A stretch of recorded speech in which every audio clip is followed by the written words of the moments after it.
అందరికీ నమస్కారం అండి. I'm doctor Jilani, general and laparoscopic surgeon, Naira hospital, Chuttugunta, Guntur. ఇప్పుడు మనం డయాబెటిక్ ఫుట్ అంటే షుగర్ వ్యాధి ఉన్న వాళ్ళకి షుగర్ సంబంధించిన కాళ్ళు అంటే ఫుట్ సంబంధించిన ఏ ప్రాబ్లమ్స్ వస్తాయి, వాటిని వస్తే దాన్ని ఎలా నివారించాలనేది నేను చెప్తాను. షుగర్ వ్యాధికి వచ్చిన వాళ్ళు ఏంటంటే షుగర్ కంట్రోల్ అయినప్పుడు సహజంగా ఏదన్నా కాలుకి కానీ కాలి వేళ్ళకి కానీ ఏదన్నా దెబ్బ తగిలినప్పుడు అక్కడ దాకా షుగర్ ఎక్కువగా ఉండటం వలన ఆర్టరీస్, వీన్స్ అని ఉంటాయండి. అంటే మంచి రక్తం అనేది అరికాలు దాకా వేళ్ళు దాకా వెళ్ళినప్పుడు అక్కడ ఏదన్నా పుండు పడినా కానీ అది తగ్గదు. అలాంటప్పుడు ఏంటంటే మనం చిన్నగా ఉన్నప్పుడే దాన్ని మనం షుగర్ కంట్రోల్ చేసుకొని దానికి సంబంధించిన చిన్న డ్రెస్సింగ్లు, యాంటీబయాటిక్స్ వాడుకుంటే మనకు సెట్ అవ్వదు. లేదు మనం దాన్ని క్లారిటీగా తెలుసుకోవాలి అనుకున్నప్పుడు మాత్రం ఒక డాప్లర్ టెస్ట్ అనేది ఉంటుంది. అంటే అది వీనస్ డాప్లర్, ఆర్టీరియల్ డాప్లర్ అని ఉంటుంది. ఆ డాప్లర్ లో మనకి సర్క్యులేషన్ ఎంతవరకు ఉంది, కింద దాకా అంటే మనకి ఆర్టరీ దాకా, పెరిఫెరల్ దాకా వస్తుందా లేదా అనే విషయం తెలిసింది అనమాట. ఇది చిన్న సమస్య అండి ఇది, కానీ దీన్ని చాలా మంది నెగ్లెక్ట్ చేయడం వలన ఇది ఎక్కువగా పెంచుకుంటూ ఉంటారు. షుగర్ కంట్రోల్ అనేది చాలా ఇంపార్టెంట్. షుగర్ కంట్రోల్ వలన లేకపోతే మాత్రం ఒకసారి కింద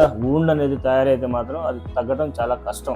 దానికి ఇప్పుడు సర్క్యులేషన్ ఏదైనా బ్లాక్ ఉంటే ఆ సర్క్యులేషన్ క్లియర్ చేయడానికి టాబ్లెట్లు ఉంటాయి ఇనిషియల్ స్టేజెస్ లో. లేదు టాబ్లెట్లు కాకుండా ఇంకా సీరియస్ గా ఉందనుకుంటే స్టంట్లు కూడా వేసే అవకాశం ఉంటుంది. అసలు ఎక్కువగా ఎవరిలో వస్తుందంటే స్మోకింగ్, ఆల్కహాల్ హిస్టరీ ఉన్న వాళ్ళకి ఎక్కువగా వస్తుందండి ఇది. స్మోకింగ్ హిస్టరీ వలన ఆర్టరీస్ లో, వీనస్ లో ఆ కొవ్వు అనేది పెరిగిపోయి రక్తం అనేది కింద దాకా రాకుండా మధ్యలోనే బ్లాక్ అయిపోయింది. దీనికి ట్రీట్మెంట్ ఏంటంటే ఇనిషియల్ గా టాబ్లెట్లు, డ్రెస్సింగ్లతో క్లియర్ అయిపోయింది. దానికి సంబంధించిన అంటే వూండ్ తీవ్రతను బట్టి మనం యాంటీబయాటిక్ వాడుకుంటే క్లియర్ అయిపోయింది. దాన్ని మాత్రం నెగ్లెక్ట్ చేస్తే మాత్రం ఒక్కొక్కసారి కాళ్ళను కూడా తీసే అవకాశం ఉంటుంది. ఆ ప్రమాదానికి మాత్రం మీరు వెళ్ళొద్దు. చిన్నదాన్ని పెద్దది చేసుకోవద్దు. మీరు షుగర్ సంబంధించిన పుళ్ళు కానీ లేదా షుగర్ ని ఎలా కంట్రోల్ చేసుకోవాలనే విషయాల గురించి తెలుసుకోవాలనుకుంటున్నారా? మీకు ఏదైనా డౌట్లు ఉన్నాయి, దీని గురించి ఏదైనా ఇన్ఫర్మేషన్ కావాలి అనుకుంటే మాత్రం గుంటూరు చుట్టుగుంటలో ఉన్న నైరా హాస్పిటల్ ని ఇమీడియట్ గా సంప్రదించండి. I will take care of everything. For more details contact this number.